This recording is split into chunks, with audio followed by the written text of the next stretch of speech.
Tak terima dianiaya, MN, seorang remaja perempuan 19 tahun, melaporkan teman prianya ke Polrestabes Palembang. Dalam laporannya, korban menjelaskan kejadian bermula saat ia meminta telepon genggamnya yang dipinjam terlapor untuk dikembalikan.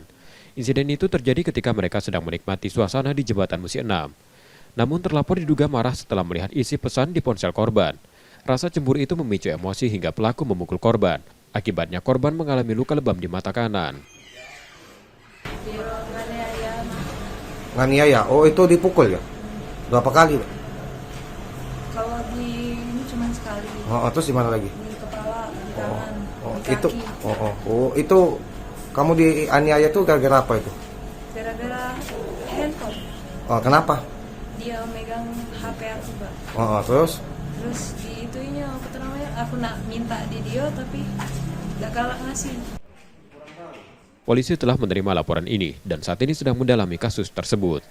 Yudi Kiswanto, Kompas TV, Palembang, Sumatera Selatan.